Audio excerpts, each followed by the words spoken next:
Hey guys, तो आज हम फिर से आप सभी के लिए लेकर आ चुके हैं क्लास 12 के केमिस्ट्री का जो सेकेंड केमिस्ट्री हम लोग लेके चल रहे थे।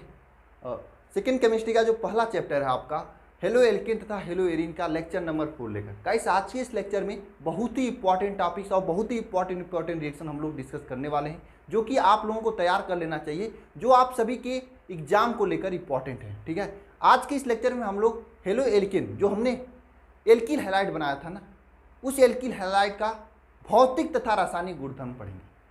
अब ये देखा जाता है एग्जाम में कि मैक्सिमम रिएक्शन जो है रासायनिक गुणधर्म से बनते हैं, तो आपको एक एक रिएक्शन यहाँ पे जो मैं कराऊंगा सभी रिएक्शन को याद करते हुए चलना है, और मैं भी कोशिश करूंगा कि आपको पूरा रिएक्शन याद हो जाए। बस आपको 100% कंसंट्रेशन के साथ में बैठना है क्लास में। साथ में जिन चीज़ों को मैं कहूँगा कमेंट बॉक्स में कमेंट करने के लिए, उन चीज़ों को आपको साथ साथ में कमेंट बॉक्स में कमेंट करते हुए चलना है। ठीक है, तो चलिए इस क्लास को स्टार्ट करते हैं। चलिए, ठीक है, और इस क्लास का जो पीडीएफ है, यह पीडीएफ आपको हम टेलीग्राम पर दे देंगे। हालांकि मैं स्टार्टिंग से पीडीएफ आपको दे दिया हूँ यहाँ से। ठीक है, टेलीग्राम अल्फा इंस्टीट्यूट का जो टेलीग्राम चैनल है उसे ज्वाइन कर लेना, लिंक डिस्क्रिप्शन में मिल जाएगा, या टेलीग्राम पर जाकर सर्च करेंगे ना, वहाँ पर भी मिल जाएगा आपको अल्फा इंस्टीट्यूट का टेलीग्राम चैनल। या फिर सबसे अच्छा है आप अल्फा इंस्टीट्यूट ऐप को डाउनलोड कर लीजिए, वहाँ पर भी आपको ये पूरा पीडीएफ मिल जाएगा हेलो एल्केन का। ठीक है, पूरा पीडीएफ हैंड रिटेन नोट्स भी है, इसमें बुक का भी दिया हूँ, जहाँ जिस चीज़ की जरूरत पड़ी है वहाँ पर मैं सभी चीज़ें दिया हूँ। ठीक है, तो चलिए हेडिंग करिए सभी लोग, हेलो एल्केन या एल्किल हैलाइड के भौतिक तथा रासायनिक गुणधर्म। और हेलो एल्केन तथा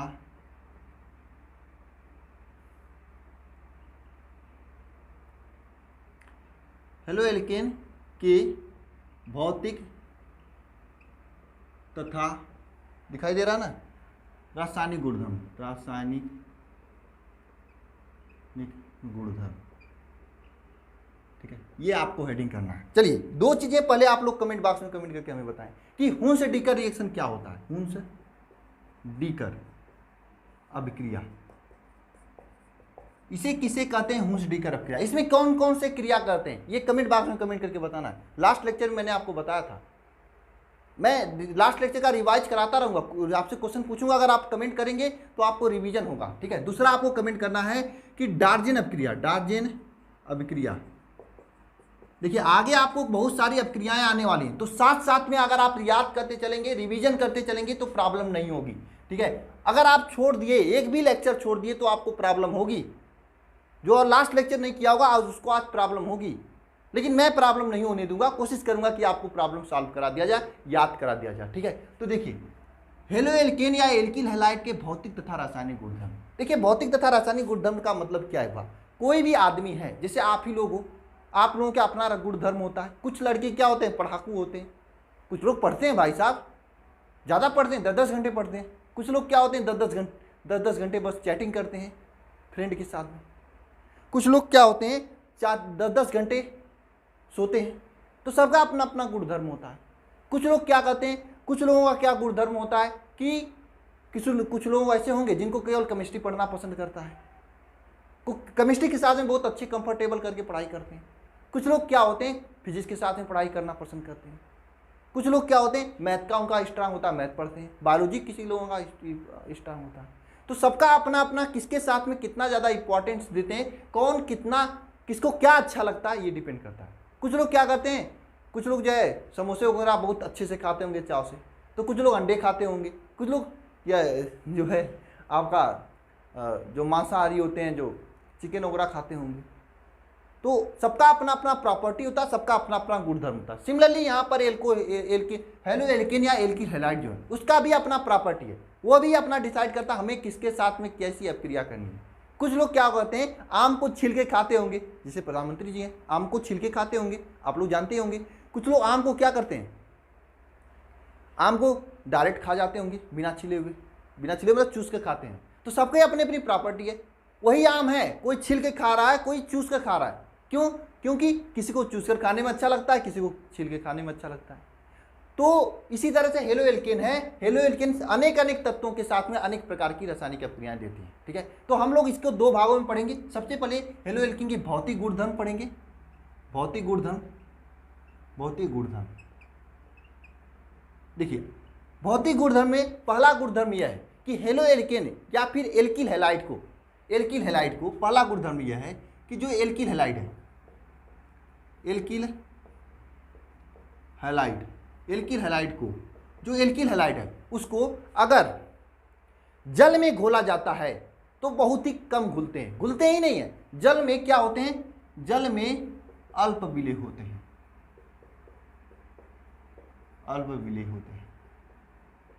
घुलने के मतलब विलेय कहा जाता है, यानी जल में एल्किल हैलाइड अल्प विलेय होते हैं, ठीक है, अल्प विलेय होते हैं। जबकि कोई कार्बनिक यौगिक हो, जैसे कार्बनिक यौगिक जैसे ईथर वगैरह हो गया, ईथर, इसमें क्या होते हैं, बहुत अधिक विलेय होते हैं। पहली प्रॉपर्टी क्या है, भौतिक प्रॉपर्टी है, ये किसमें घुलता है किसमें नहीं घुलता है। जल में बहुत ही कम घुलता है, जबकि कोई अन्य जैसे आपका सोल्यूशन है, जैसे ईथर वगैरह हो गया, जो कार्बनिक सोल्यूशन है उसमें बहुत ही अच्छे से घुलता है। ये प्रॉपर्टी समझ में आई सभी को? जरा कमेंट बॉक्स में कमेंट करके मुझे बताना, भौतिक प्रॉपर्टी आपको समझ में आई है कि नहीं आई है। ये जो एल्किल हैलाइड है यानी जो हेलो एल्केन है वह आपका जल में कम घुलता है, जबकि अन्य कोई अगर ईथर वगैरह विलेय ले लिया जाए तो उसमें बहुत ही तेजी से घुलता है। पहली प्रॉपर्टी। दूसरी प्रॉपर्टी क्या हुआ, दूसरी प्रॉपर्टी मैं दो ही बताऊंगा, इसमें मैं केवल दो ही बताऊंगा जो आपके एग्जाम में सीधे पूछी जाती हैं, जो आपके एग्जाम को लेकर इंपॉर्टेंट है, उन्हीं को मैं कराऊंगा। मुझे मालूम है मैं अभी तो करा दूंगा, अभी मैं चाहता तो पहले आईपीसी नेम पढ़ाता, लेकिन मतलब क्या निकलता।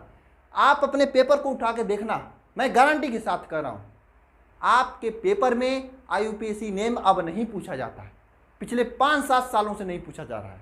अब जो पुराने टीचर्स हैं, मैं बात कर रहा हूं ऑफलाइन या कहीं भी देख लो आप, पहले आईयूपीएसी नेम ही पढ़ाते हैं।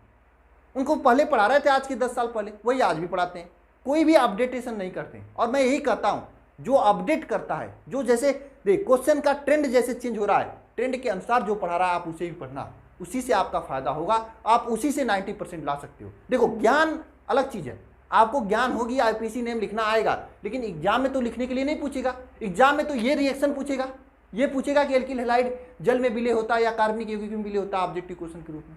तो अगर आपको ये आएगा तो आप आंसर सही करोगे, अगर आपको आईपीसी नेम आई क्या करेगा जब आपको ये नहीं आएगा। अगर आप इतना ज़्यादा चीज़ें हैं पढ़ लोगे तो लास्ट में रिवीजन क्या करोगे, पूरा रिवीजन करने में आप कुछ नहीं पढ़ के जाओगे, बिना पढ़े हुए एग्जाम में जाओगे तो फिर वही आएगा आपका, वही 60, 62, 65, 70%। मुझे 90+ लाना है और ट्रिक के जरिए आप लोग ला सकते हो, बस विश्वास करना, जो चीज़ें मैं करा रहा हूँ उसको बस बार बार रिपीट करके जाना। और टॉपर यही करते हैं, टॉपर पूरी चीज़ें नहीं पढ़ते हैं, हर चीज़ को फतह करने का एक स्ट्रेटजी होता है, एक तरीका होता है, तरीके से पढ़ाई करोगे 90% आएगा। फालतू की बात नहीं थी, ये इंपॉर्टेंट था आप लोगों को, मैं आप लोगों को समझाना चाह रहा था कि जो इधर उधर जा रहे हैं, मैं कह रहा हूँ आप रेगुलर पढ़ाई कीजिए, उसके बाद एक चैप्टर कंप्लीट कीजिए, उस चैप्टर के क्वेश्चन निकालिए आंसर से जाकर, आपके सभी क्वेश्चंस बनेंगे। अगर पढ़ने के बाद यही चैप्टर पढ़ रहे हो, इसके बाद आप जाके क्वेश्चन निकालना, 80% क्वेश्चन बनेंगे, 1-2 क्वेश्चन नहीं बनेंगे तो मैं पहले से बता दूंगा, ये 2-4 क्वेश्चन मैं नहीं कराया हूँ, इसका वजह यही कि एग्जाम में पहले पूछा जाता था, अब कम पूछा जा रहा है। ठीक है, तो चलिए इसको लिखते हैं। एल्किल हैलाइड क्या है, जल में अल्प विलेय होते हैं, कार्बनिक यौगिक जैसे ईथर में ज़्यादा विलेय होती है। ये समझ में आया सभी को? दूसरी बात मुझे यह समझानी है आपको कि जो एल्किल हैलाइड थे, जैसे RH था, RI था, RBr था और RCl था और RF था, इन सभी के क्वथनांक का क्रम क्या होता है? क्वथनांक का मतलब क्या होता है सभी लोगों को मालूम है, मुझे समझाने की जरूरत नहीं, क्वथनांक किसे कहा जाता है। सेकेंड चैप्टर का अभी 1 शॉट मैंने अपलोड किया था, सेकेंड चैप्टर मतलब विलेन वाला चैप्टर अभी मैंने आपको पढ़ाया था, 4.5 घंटे में तो पूरा विलेन को ही पढ़ा के खत्म कर दिया था 1 शॉट में। हालांकि मैं छोटा छोटा लेक्चर भी लिया हूँ, तो उसमें मैं क्वथनांक समझाया था क्या होता है। तो इन सभी तत्वों का जो क्वथनांक का क्रम क्या होता है पता है? इसमें सबसे ज़्यादा क्वथनांक किसका होता है मालूम है? सबसे ज़्यादा क्वथनांक जो होता है RI का होता है। और इसे आपको याद रखना है क्योंकि 4 ऑप्शन दे देगा निम्न में, ऐसे ये क्या है, क्वथनांक का क्रम, क्वथनांक का क्रम, ये जो क्वथनांक का क्रम है आपसे पूछेगा निम्न में से किसका क्वथनांक अधिक है।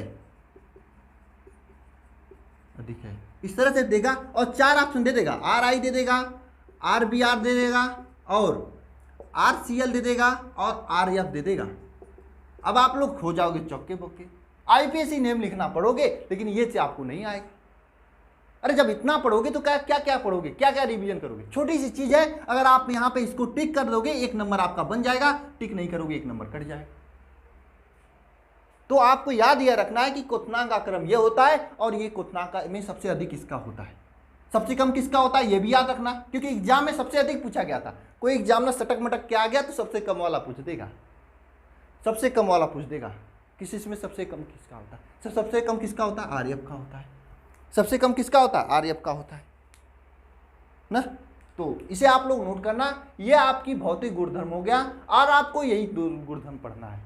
इसके अलावा कोई भी विलेयता वगैरह कभी कभी पूछा गया है, लेकिन मैं विलेयता नहीं करा रहा हूं आपको, ठीक है। घनत्व तो भी नहीं करा रहा हूं,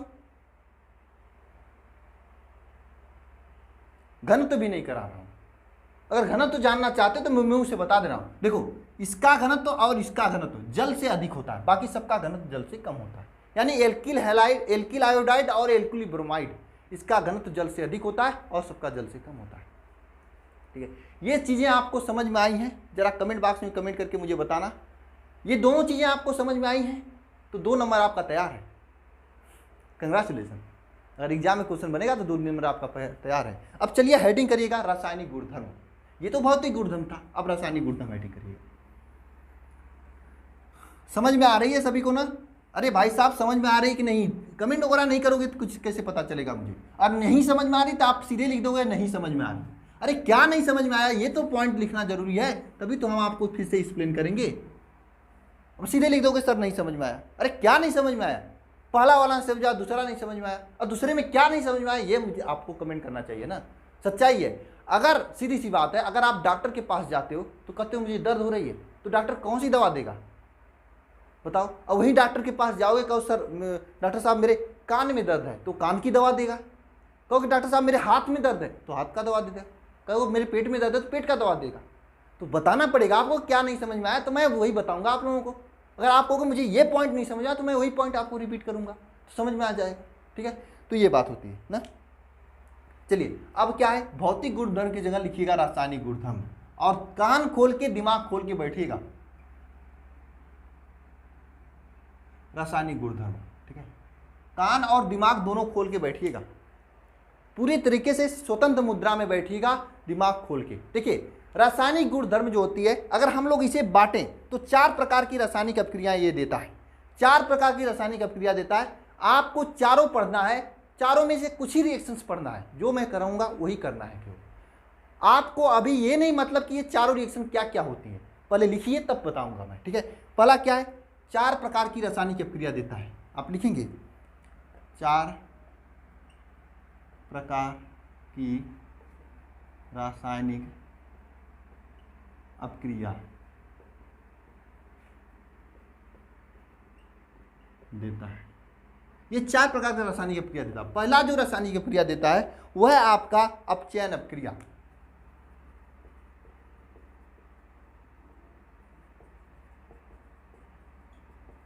अपचयन अभिक्रिया। दूसरा जो रासायनिक अभिक्रिया देता है वह है आपका नाभिक स्नेही अभिक्रिया।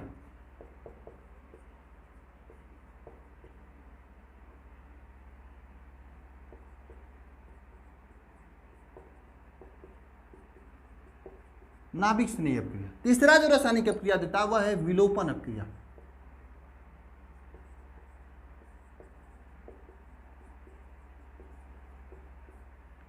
चौथा जो रासायनिक अभिक्रिया देता है, चौथा जो रासायनिक अभिक्रिया देता है वह है आपका धातुओं के साथ अभिक्रिया।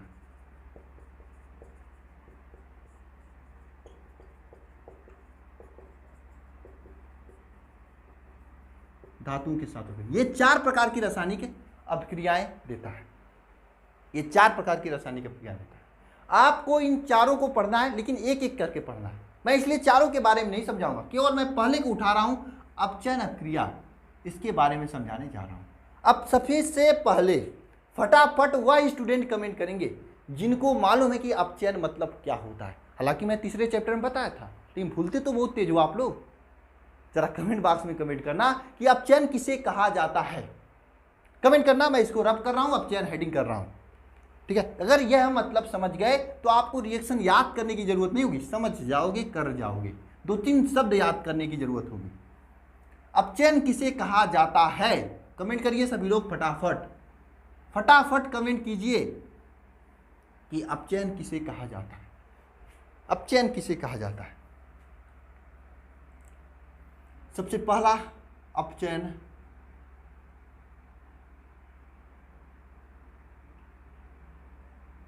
क्रिया, फटाफट कमेंट कीजिए कि अपचयन किसे कहा जाता है।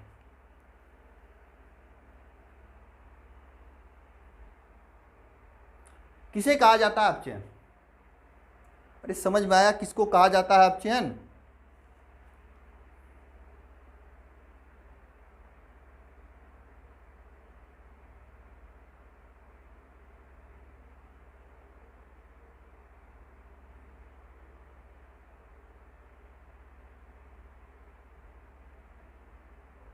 किसे कहा जाता है अपचयन?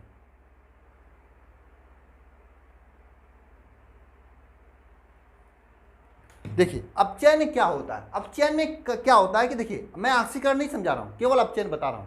अपचयन में जहां पर भी किसी का अपचयन होता है वहां पर आपका उसमें हाइड्रोजन जुड़ता है, हाइड्रोजन जुड़ता है। कुछ लोग सही कह रहे थे, हाइड्रोजन जुड़ता। आपको केवल यही ध्यान रखना है कि अपचयन अपक्रिया है तो यहाँ पर हाइड्रोजन जुड़ेगा, केवल यह आपको ध्यान रखना है, केवल यही ध्यान रखना है। और क्वेश्चन कैसे पूछे जाते हैं इसके संबंध में आपको अभी नहीं परेशान होना है।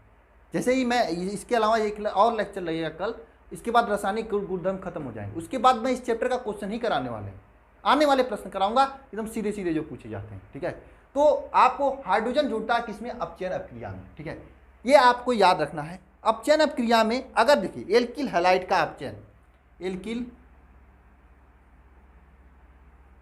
हैलाइड का अपचयन, एल्किल हैलाइड का अपचयन किसके किसके साथ में कराना है? देखिए यहाँ पे जो चीज़ें मैं लिख रहा हूँ इन चीज़ों को आपको लिखना है। हाइड्रोजन संक्रमण धातु या फिर हाइड्रोजन संक्रमण धातु या फिर या, अब लिखो बीच में या, लिखो सभी लोग कमेंट बॉक्स में भी लिखो, हाइड्रोजन संक्रमण धातु या ZnHCl, ZnHCl या ZnHCl या SnHCl, SnHCl या फिर या, मतलब ये हो या ये हो या, इसके अलावा या PHI, ठीक है, या Cu, कापर, ये कापर है, copper, ZnCu C2H5OH, ZnCu C2H5OH के साथ में, इन सभी के साथ में। देखिए एक साथ सबको नहीं लेना है, आपको या तो इसको लेना है या इसको लेना है या फिर इसको लेना है या फिर इसको लेना है या फिर इसको लेना है, के साथ में अपचयन कराने पर, अपचयन कराने पर एल्केन देता है। देखिए ये सभी चीज़ें मैं एक साथ कलेक्ट करके बताया हूँ, अलग अलग बुक में अलग अलग तरीके से दिया है, सब में अलग अलग रिएक्शन दिया है। लेकिन ये अगर आपको बाबा जी मिले, ये क्या है, बाबा जी हैं, अगर आपको ये कहीं मिले तो समझना ये केवल और केवल अपचयन कराएंगे। इसका आपको इनको याद करना पड़ेगा, इनको याद करना पड़ेगा। ठीक है, देखिए H2 संक्रमण धातु है या फिर ZnHCl है या फिर SnHCl है या फिर PHI है या ZnCu C2H5OH है, इन सभी को याद करना पड़ेगा आपको ना, इन सभी को याद करना पड़ेगा। इसके साथ अब क्रिया करके अपचयन करके क्या देता है आपका, क्या देता है, एल्केन देता है। होता क्या अपचयन अपक्रिया में, देखिए RX, ये तो एल्किल हैलाइड हो गया, इसकी अपक्रिया मान लीजिए आपको करानी है अपचयन। अपचयन में आपको हाइड्रोजन जोड़ना था, H प्लस है, H लिखोगे, यहाँ पे प्लस क्या लिखोगे, H लिखोगे, 2H लिख देना है। वैसे इसमें कोई संतुलन करने की बात नहीं आती है, आपको केवल रिएक्शन लिखना होता है, इसमें संतुलन नहीं करना होता ऑर्गेनिक केमिस्ट्री की तरह। RX प्लस 2H ये आपका गिव्स आउट करेगा, या आपको देगा, क्या देगा, क्या देगा मालूम है? अगर आपकी इसके ऊपर इसमें से कुछ भी लिख देते हैं, हमारा मन करा इसको लिखने का, ZnCu C2H5OH, इसको लिख दिया हमने, ZnCu + C2H5OH, इसको लिख दिया। तब यह क्या करेगा? इसका अपचयन कराएगा। अपचयन कराने का मतलब इसमें आकर हाइड्रोजन जुड़ेगा, यानी यह आपका RH बन जाएगा, प्लस ये जो X निकलेगा ना, ये H के यहाँ पे 2 H है, एक तो H यहाँ पे जुड़ा, सिर्फ बचा हुआ H X के साथ में जुड़कर HX बना देगा। इस तरह से अपक्रिया बनता है, यानी कि यह आपका अपचयन अपक्रिया है। बोलिएगा कमेंट बॉक्स में कमेंट करके इसमें आपको क्या नहीं समझ में आया। कुछ नहीं होता है, अगर आपको केवल इसमें से कोई ऊपर लिखना है और नीचे क्या करना है, H को इसमें ला के जोड़ देना। और RH किसको लिखा जाता है, मैं आपको ये सभी चीज़ें बताएं। अगर मान लीजिए आपका यहाँ पे CH3 CH2X है, X के यहाँ पे आप क्लोरीन ले लीजिए, क्लोरीन ले लीजिए, यह है आपका, यह अपक्रिया आपकी करे 2H के साथ, और आपका यहाँ पे उत्प्रेरक हो गया। मान लीजिए इसको ले लिया मैंने ZnHCl, ये उत्प्रेरक है, ये बाबा जी है, ये रासायनिक अपक्रिया भाग नहीं लेता है, केवल रासायनिक अपक्रिया की गति को बढ़ाता है। जैसे शादी ब्याह में पंडित जी क्या होते हैं, शादी ब्याह में भाग नहीं लेते हैं, अपना शादी थोड़ी करने लगते हैं, वह केवल और केवल शादी कराते हैं। सिमिलरली इसका काम होता है केवल और केवल इस रासायनिक अपक्रिया को कराता है। अब सीधी सी बात है, ZnHCl है, और ZnHCl आपका एक अपचायक है, तो अपचायक है तो ये क्या करेगा, यह जो आपका इस Cl को निकाल कर इस H को जोड़ देगा, क्या हो जाएगा CH2 CH3 CH2, और यहाँ पर एक H जुड़ जाएगा, तो यहाँ पर ये CH2 CH3, ये देखिए 2 H एक ही H है, तो CH3 बन जाएगा, प्लस है HCl। इस तरह से रासायनिक अपक्रिया होती है। तो अपचयन अपक्रिया आपको समझ में आई। अपचयन किसे कहा जाता है? अपचयन में हाइड्रोजन जुड़ता है। अपचयन कब होता है? जब ये जो मैंने आपको 4-5 उत्प्रेरक लिखाया हूँ, अगर ये कहीं पे भी मिले तो समझना इसका अपचयन होगा, इसको निकाल के H जोड़ना है। ये फिलिंग द बैंक के रूप में भी पूछा जाता है, खाली स्थान के रूप में भी पूछा जाता है। अरे मैं चैप्टर तो करा लेने दो, मैं कराऊंगा, इतना क्वेश्चन किया, आपको सभी चीज़ें याद हो जाएंगी। ठीक है, अभी तो 4 ही लेक्चर हुआ, मैं तो 40 लेक्चर आपसे मांगा था, 36 लेक्चर बाकी है अभी। समझ में आया? मैं इसी चैप्टर के लिए 40 लेक्चर नहीं माना हूँ, पूरे ऑर्गेनिक केमिस्ट्री के लिए माना हूँ। समझ में आया आप लोगों को? याद हुआ ये रिएक्शन? 2 बार लिखिए इसको और याद करिए। क्या कुछ नहीं है इसमें, केवल और केवल H जोड़ना है। जहाँ पर भी आपको इसमें से कोई चीज़ मिले, इसको अपने हाथ पर लिख लेना, हाथों पर लिख लेना इन चारों चीज़ों को। इसको 2-3 बार देखना, याद हो जाएगा। मुझे तो याद है पूरा, मुझे पूरा याद है। ZnHCl SnHCl, इसको एक साथ में याद करता हूँ। H2 संक्रमण धातु, इसको एक साथ में PHI और ZU C2H5OH, इसको एक साथ में। अब कहोगे सर इसका नाम बताओ, नाम मत जानो यार, अभी काम करो, खुद ही नाम जान जाना आगे चल के।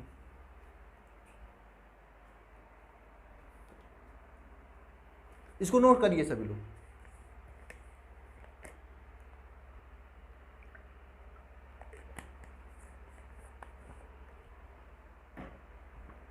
हो गया?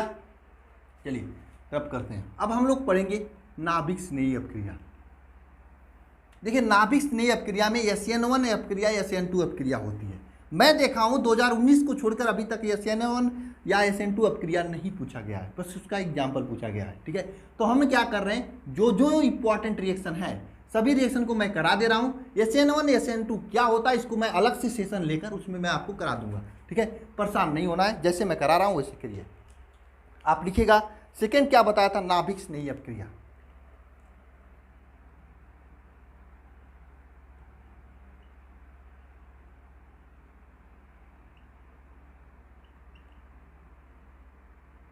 अपक्रिया। अब आपको ये नहीं जानना कि नाभिक स्नेही अपक्रिया किसे कहा जाता है, किसे कहा जाता है, इसको जानने की कोई ज़रूरत नहीं है, क्योंकि यह आपके एग्जाम में नहीं पूछा जाएगा कि नाभिक स्नेही अपक्रिया किसे कहा जाता है। वैसे ज़रूरी है जानना, लेकिन जानना कोई ज़रूरी नहीं है। मतलब अगर जानोगे तो नॉलेज के लिए, एग्जाम में पूछा कम जाता है, कभी पूछा ही नहीं गया कि नाभिक स्नेही अपक्रिया किसे कहा जाता है, क्योंकि मुझे मालूम है, मैं देखा हूँ। हाँ, इस टॉपिक से क्वेश्चन कैसे पूछे जाते हैं थोड़ा सा ट्रस्ट करना मेरे ऊपर, एक बार मुझे पूरा रिएक्शन करा लेने दो, उसके बाद मैं बताऊँगा। इसका वजह यह है कि जब तक पूरा रिएक्शन नहीं होगा तब तक मैं क्वेश्चन कैसे बता सकता आपको। हालांकि जो बताने लायक क्वेश्चन था मैं तुरंत का तुरंत बताते हुए चलता हूँ, तो ट्रस्ट कर सकते हो ना, इतना दिन से पढ़ रहे हो मेरे साथ। एक बार जो रिएक्शन करा रहा हूँ आँख मूंद कर उसे लिखिए, उसके बाद मैं लास्ट में क्वेश्चन कराऊंगा, टेंशन मत लेना। ठीक है, तो चलिए नाभिक स्नेही अपक्रिया क्या होता है, अगर जानना चाहते हो नाभिक स्नेही। नाभिक स्नेही का मतलब होता है नाभिक, नाभिक में क्या होता है, आप अगर कोई प्रोटॉन लोगे, देखो मैं उनके लिए बता रहा हूँ जो थोड़ा मोड़ा पढ़े हैं, जो नहीं पढ़े हैं उनको नहीं समझ में आ रहा तो कोई जरूरी नहीं, एग्जाम में नहीं पूछा जाएगा, आप स्किप कर सकते हो 1-2 मिनट बाद मैं इसको पढ़ाऊंगा। नाभिक नहीं बता देता हूँ क्योंकि कुछ लोग कहेंगे सर नहीं बताया, ठीक है। देखिए ये कोई भी परमाणु होता है उसके नाभिक में क्या होता है, प्रोटॉन होता है और न्यूट्रॉन होता है। मतलब नाभिक में क्या होता है, नाभिक आपका धनावेश होता है। और ये स्नेह का मतलब क्या होता है, प्यार, यानी जो धनावेश से प्यार करता है उसे नाभिक स्नेह अपक्रिया कहते हैं। इसमें धनावेश से प्यार होता है। इसमें 2 प्रकार की ये होती है नाभिक स्नेह अपक्रिया, SN1 अपक्रिया, SN2 अपक्रिया, ठीक है। इस तरह से 2 अपक्रिया, 2 तरह से इसकी रासायनिक अपक्रिया कराई जाती है। लेकिन आपको इसके चक्कर में नहीं पढ़ना है कि नाभिक स्नेह अपक्रिया कैसे होती है, SN1 SN2, किसी के चक्कर में आपको पढ़ना ही नहीं है। केवल जो चीज़ें मैं करा रहा हूँ उन्हीं चीज़ों को आपको करिए, ठीक है। परेशान नहीं होना है ना, परेशान होना ही नहीं है। बात समझ में आई? क्योंकि एग्जाम में, ठीक है, बात समझ में आ रही है आप लोगों को क्या कर रहा हूँ मैं, समझ में आई है बात आप लोगों को? तो देखिए नाभिक स्नेह अपक्रिया आपको सीधे सीधे याद रखनी है। इसमें मैं 2-3 रिएक्शन कराऊंगा आज, तीनों रिएक्शन को याद कर लेना, तीनों रिएक्शन आप सभी के लिए इंपॉर्टेंट है। यानी कुल मिलाकर आज मैं 5 रिएक्शन आपको करा रहा हूँ, 5 रिएक्शन को रट के आना है कल, ठीक है। इसमें पहला अपक्रिया मैं करा रहा हूँ क्या, वैसे अपक्रिया ये याद नहीं करना होगा, मैं आपको ट्रिक बता रहा हूँ। देखिए अब से आपको कहीं पर भी आपको Na मिले और कहीं Cl मिले या क्लोरीन बोरिन मिले या ब्रोमीन मिले या आयोडीन मिले या फिर फ्लोरीन मिले, तो आपको सीधे ही NaCl बाहर निकाल देना है, कुछ नहीं पूछना है, NaCl बाहर निकाल देना। ये दोनों आपस में तुरंत मिल जाएंगे। अभी मैं बताऊंगा कैसे करेंगे, आप लोग पहले समझना। NaCl यानी Na के बाद कुछ भी मिले आपको इसमें से, तो तुरंत ये देखिए Na प्लस होता है, आपको मालूम इन सभी पे माइनस होता है, तो प्लस माइनस देख कर आकर जुड़ जाते हैं, ये आपको याद रखना है। इसी तरह से कहीं पर भी मान लो Ag मिल गया, तब क्या करोगे, Ag प्लस होता है, इन ये सभी माइनस तुरंत AgBr या फिर AgI, जो भी यहाँ पर उपलब्ध होगा उसके साथ ये जुड़कर बना देगा। तो आपको किसी भी रिएक्शन में ये दोनों चीज़ें दिखाई दें, ये भले ही दूसरे के साथ में हो, लेकिन दूसरे के साथ होने के बावजूद भी ये दोनों में इतना प्यार होता है कि देखते ही दोनों आपस में मिल जाते हैं, जुड़ जाते हैं। आप यही बात अपने दिमाग में रखेंगे और इसी ट्रिक से मैं हर साल बच्चों को रिएक्शन याद करा देता हूँ। इसी ट्रिक से पिछले साल मैं काफ़ी स्टूडेंट्स को बताया था और उन्होंने काफ़ी ये आज काम नहीं देगा, आगे सभी रिएक्शंस में काम देगा, ठीक है। इस बात को ध्यान रखना आपको। आइए कैसे अप्लाई करना है इसको मैं बता रहा हूँ। पहला रिएक्शन आपको मैं बता रहा हूँ हाइड्रॉक्सिल समूह के साथ अपक्रिया। पहला अपक्रिया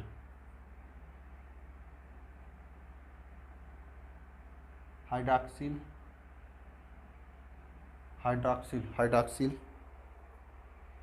हाइड्रॉक्सिल ओहो सिल हाइड्रॉक्सिल समूह द्वारा प्रतिस्थापन।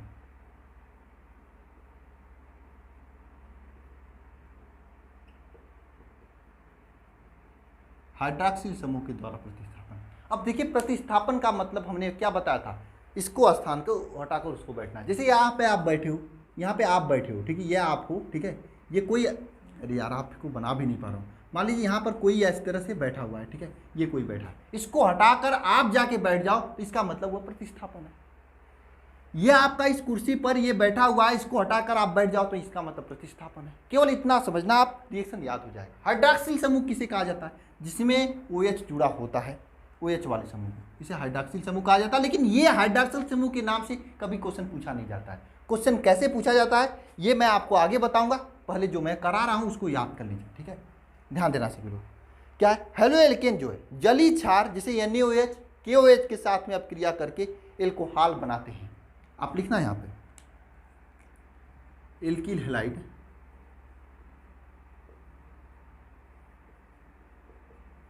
लाइड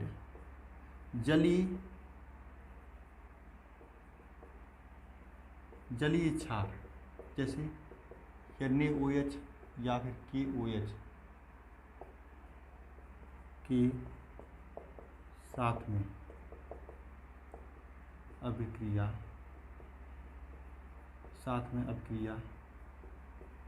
करके क्या बनाते हैं, एल्कोहल बनाते हैं। क्या बनाते हैं, एल्कोहल बनाते हैं। अब कैसे क्रिया होती है, जैसे एल्किल हैलाइड मान लीजिए आप RX ले लिए, ये हो गया, ये हो गया, इसको हम लोग X भी लिख सकते हैं ना, X भी लिख सकते हैं, तो यहाँ पर NaX भी बना देगा, ठीक है। यहाँ पर ये आपका एल्कोहल ले लिया, इसका हमने जली NaOH ले लिया, हमने मान लीजिए NaOH लिया, जली, क्या जली, ठीक है। इसके साथ में अब क्रिया करके एल्कोहल बनाते हैं, ये आपको मालूम। मैंने आपको क्या बताया, रिएक्शन में कभी भी आपको Na दिखाई दे और इसमें से कोई भी दिखाई दे, या इसके स्थान पे X भी हो सकता है, मैंने आपको बताया था इसके स्थान पे X भी हो सकता है, तो पहला काम क्या करेगा, यह इसके बीच में इतना ज़्यादा प्यार होता है कि आंख मूंद कर ये इसके साथ मिल जाता है और NaX बना देता है। तो जो बेचारे दो बचेंगे, कहेंगे साला ये चला गया तो हम अकेले बैठ के क्या करेंगे, आओ हम दोनों साथ में बैठते हैं, तो ROH बन जाता है और ये क्या है आपका एल्कोहल बन जाता है, एल्कोहल बन जाता है। तो इस रिएक्शन को याद करने की जरूरत नहीं होगी आपको, आपको अपने आप याद हो जाएगा। जैसे एग्जांपल के तौर पे मैं लेता हूँ C2H5, ठीक है, C2H5Cl लेता हूँ, इसकी क्रिया आपका NaOH से कराता हूँ, आप यहाँ पे NaOH से कराता हूँ क्रिया, ये जली विलयन है, जली विलयन, ठीक है, इसके साथ हम क्रिया कराते हैं, तो क्या होगा, यह NaCl को देखते ही NaCl बना लेगा, पहले NaCl बना लेगा, बचेगा जो क्या C2H5OH, C2H5OH ये बचेगा, यह आपका बचेगा, यह बचेगा आपका, यह बचेगा आपका, ये क्या है, एथिल एल्कोहल है, एथिल एल्कोहल है। अब एग्जाम में क्वेश्चन कैसे पूछा जाता है ये जान लो, एग्जाम में क्वेश्चन कैसे पूछा जाएगा, कैसे प्राप्त करोगे, ऐसे पूछा जाएगा, कैसे प्राप्त करोगे क्या, एल्किल हैलाइड से, हैलाइड से एथिल एल्कोहल, इस तरह से क्वेश्चन पूछा जाता है। यानी आपको ये नहीं पूछेगा हाइड्रोक्सिल समूह के द्वारा प्रतिस्थापन, आपसे क्वेश्चन डायरेक्ट पूछ लेगा कैसे प्राप्त करोगे एथिल एल्कोहल से, एथिल हैलाइड, एल्किल हैलाइड से एथिल एल्कोहल, डायरेक्ट पूछ लेगा आपसे। तो इसको नोट करके लिख लेना, अगर इस तरह से पूछेगा तो आपको यही रिएक्शन ध्यान देना है, आपको ये ध्यान देना OH लिया कर यहाँ पे जोड़ना है, तो NaOH के साथ में क्रिया कराना है, ठीक है। यह आपको रिएक्शन याद हुआ कि नहीं याद हुआ, एक बार कमेंट बॉक्स में कमेंट करके सभी लोग बताएं, यह रिएक्शन याद हुआ कि नहीं हुआ, एक बार कमेंट बॉक्स में कमेंट करके बताएं सभी लोग।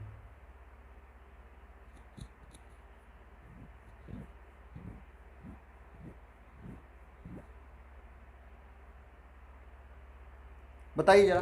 चलिए अब नेक्स्ट रिएक्शन की ओर चलते हैं हम लोग ना, नेक्स्ट रिएक्शन की ओर चलते हैं, ठीक है। इसी तरह से रिएक्शन पूछा जाता है। अब वैसे मैं आपको प्रैक्टिस कराऊंगा क्वेश्चंस का, ठीक है, परेशान मत होना, पहले जो मैं लिखा रहा हूँ उसको याद करते चलो मेरे भाई, जो मैं कह रहा हूँ उतना करो, उतना करो, आपको कोई प्रॉब्लम नहीं होगी। इतना चैप्टर तैयार कराऊँ, इसको भी मैं तैयार कराऊंगा, विश्वास करो मेरे ऊपर, ठीक है। एक एक रिएक्शन आपको याद कराऊंगा और एक एक रिएक्शन आपके एग्जाम में आएंगे, ठीक है, परेशान नहीं होना है। नेक्स्ट क्या है आपका, विलियमसन संश्लेषण अपक्रिया। इसमें क्या होता है, ईथर बनता है और यह अपक्रिया इसी तरह से पूछा जाता है। टिप्पणी लिखिए, विलियमसन संश्लेषण अपक्रिया, विलियमसन कैसे लिखा जाएगा, नहीं संश्लेषण ऐसे नहीं, संश्लेषण अभिक्रिया, विलियमसन संश्लेषण अपक्रिया, यानी विलियमसन संश्लेषण अपक्रिया किसे कहा जाता है, ध्यान देना। देखिए सबसे बड़ी बात, यह रिएक्शन आपको आगे जाके फिर से पढ़ना है, जब मैं ये ईथर वाला चैप्टर पढ़ाऊंगा, जब मैं क्या पढ़ाऊंगा, ईथर वाला चैप्टर, तो ये रिएक्शन आपको फिर से पढ़ना है, विलियमसन संश्लेषण अपक्रिया। इसमें क्या होता है, एल्किल हैलाइड जो है सोडियम एल्काक्साइड के साथ में अपक्रिया करके ईथर प्राप्त देता है। अब लिखिएगा एल्किल हैलाइड, सोडियम एल्काक्साइड,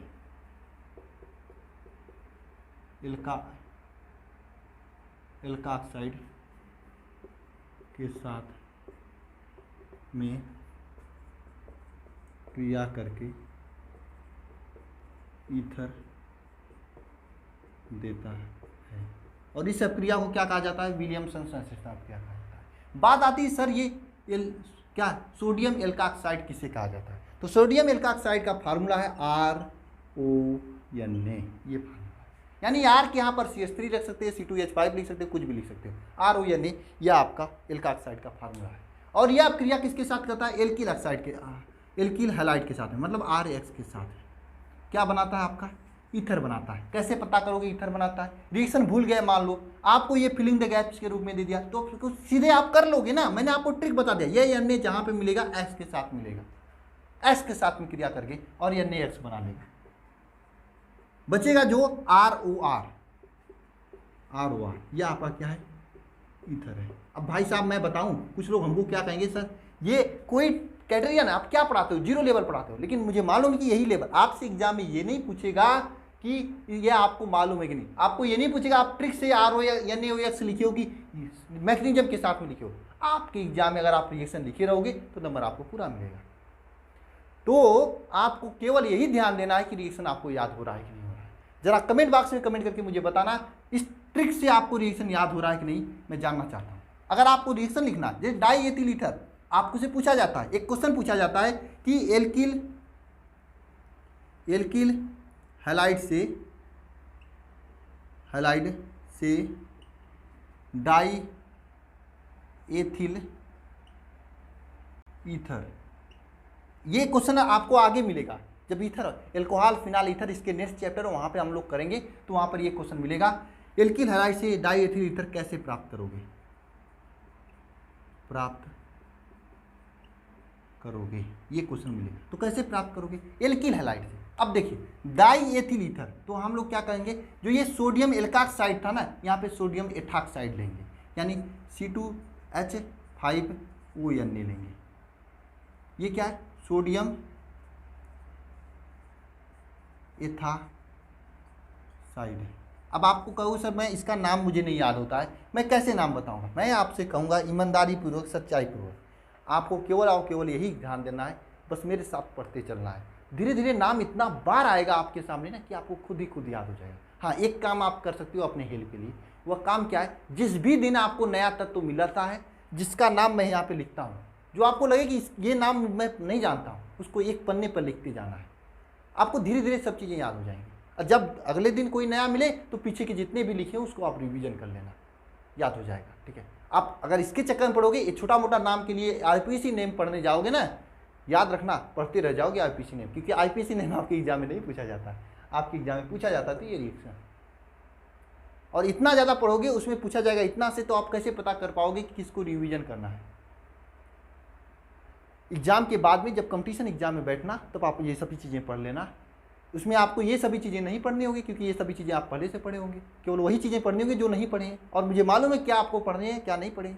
मैं कराऊंगा आपकी कंपटीशन एग्जाम की तैयारी, तो वहाँ पे करा दूंगा। ठीक है, तो आपको मैं जो कर रहा हूँ इतना याद करना, इसे अलग से कॉपी पर लिख देना, सोडियम यम एल्काक्साइड। ठीक है, एल्काक्साइड, इसकी क्रिया हम किसके साथ कराएंगे, C2H5Cl के साथ। तो क्या होगा, मुझे कोई बताने की जरूरत नहीं है, Na जो है Cl के साथ में पहले निकल कर NaCl बनाएंगे, जो बचेगा वो आपस में जुड़ जाएगा, C2H5O C2H5। यह आपका डाई एथिल ईथर है। ये क्या है, डाई एथिल ईथर। ठीक है, अब डाई एथिल ईथर किसको कहा जाता है, क्योंकि देखिए 2 एथिल है और इसे जो बीच में जब O होता है तो उसे ईथर कहा जाता है, डबल O होता है तो उसे एस्टर कहा जाता है। अगला रिएक्शन है एस्टर से संबंधित, अगर एक सिंगल O हो तो उसे ईथर कहा जाता है। समझ में आ रहा है सभी को? अरे रिएक्शन याद हो रहा है कि नहीं हो रहा है? हो रहा है ना याद? तो विलियमसन संश्लेषण अपक्रिया आप लोगों को याद हो गया होगा, मैं उम्मीद करता हूँ। चलिए नेक्स्ट रिएक्शन हम लोग लिखते हैं इसी में, वह है रिएक्शन, वह रिएक्शन क्या है, एस्टर समूह के द्वारा प्रतिस्थापन। एस्टर समूह के द्वारा प्रतिस्थापन। और यहाँ पे एस्टर कैसे बनाया जाता है? एस्टर क्या होता है मालूम है? परफ्यूम देखे होंगे, परफ्यूम महकता है ना, परफ्यूम क्यों महकता है? क्योंकि उसमें एस्टर पड़ा होता है। क्यों पड़ता है, क्यों महकता है परफ्यूम? क्योंकि उसमें एस्टर पड़ा होता है। अरे परफ्यूम बिना मारे तो आप लोग कॉलेज जाते नहीं हो, है ना? अब पता किसी को नहीं है परफ्यूम क्यों महकता है, क्योंकि उसमें एस्टर पड़ा होता है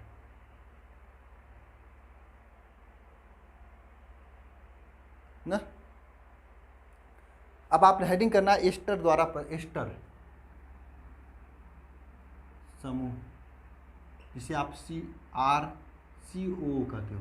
ठीक है, के द्वारा प्रतिस्थापन, एस्टर समूह के द्वारा प्रतिस्थापन। ठीक है, एस्टर समूह किसे कहा जाता है? RCOO के एस्टर कहा जाता है।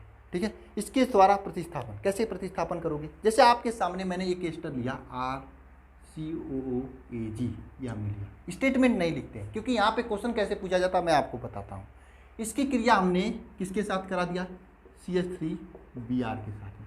अब मुझे बताना होगा क्रिया कैसे होगा, नहीं बताना होगा आपको, मैंने बता दिया। जहाँ पर भी आपको AG मिले Na मिले Br के साथ में क्रिया करके पहले आपको इसे AgBr के रूप में बाहर निकाल देना है। जो बचे इसको एक साथ लिख लो, जो बचे इसको एक साथ लिख लो। मैंने बताया ना, यह इसको देखकर भागे भागे आता है, इसके साथ जुड़कर भाग जाता है घर छोड़कर। ठीक है, ये बेचारे अकेले अकेले बैठे होते हैं, इसके साथ वाला ये और इसके साथ वाला ये, कहेंगे बेचारे हम अकेले बैठ कर क्या करेंगे, आइए हम आपस में मिल जाते हैं। तो ये आपस में मिलकर RCOCH3 बनाता है और ये होता है एस्टर। ये क्या होता है, एस्टर। ये होता है एस्टर। एस्टर क्या होता है, सुगंधित पदार्थ होता है जिससे हम लोग सेंट वगैरह बनाते हैं। अगर इसका एग्जाम्पल लिखना तो आप यहाँ CH3 लिख दो, Ag plus CH3Br gives out CH3COOCH3 plus AgBr। ये सभी रिएक्शंस याद हो रहे हैं कि नहीं हो रहे हैं, लिख लोगे ना एस्टर वाला क्रिया। कुछ नहीं होता है इसमें, इसमें क्या होता है, एस्टर समूह ये होता है, ये होता है, ये Br के साथ में CH3Br के साथ में क्रिया करता है और ये बनाता है। PDF देख लो, PDF में मैं इसका स्टेटमेंट लिखा हूँ, ये है, ये है, आप इसे ध्यान दो। नहीं ये तो आपका ये वाला विलियमसन संश्लेषण वाला, ये देखिए एल्गा ऑक्साइड वाला है। पढ़िए सर, पढ़िए, जो मैं लिखा हूँ यहाँ पे वही चीज़ें मैं आपको दिया हूँ, ताकि आपको बाद में दिक्कत ना हो कि सर आप पढ़ाते कुछ और हैं देते कुछ और हैं।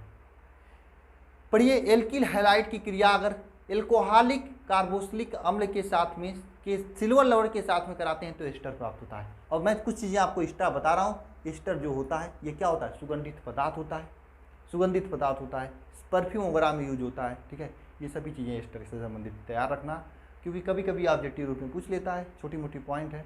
ठीक है, तो बोलिए आज की जितना मैंने रिएक्शन कराया सभी रिएक्शन आप लोगों को तैयार हुए कि नहीं, याद हुए कि नहीं, एक बार कमेंट बॉक्स में कमेंट करके बताना।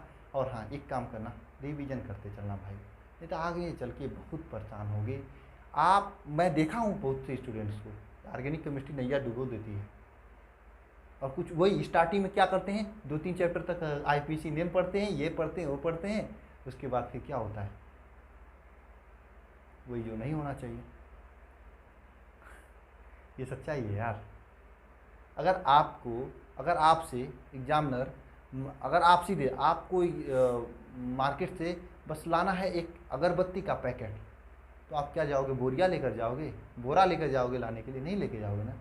छोटा सा कोई झोला या बैग वोरा लेके जाओगे जिसमें अगरबत्ती का पैकेट आ जाए।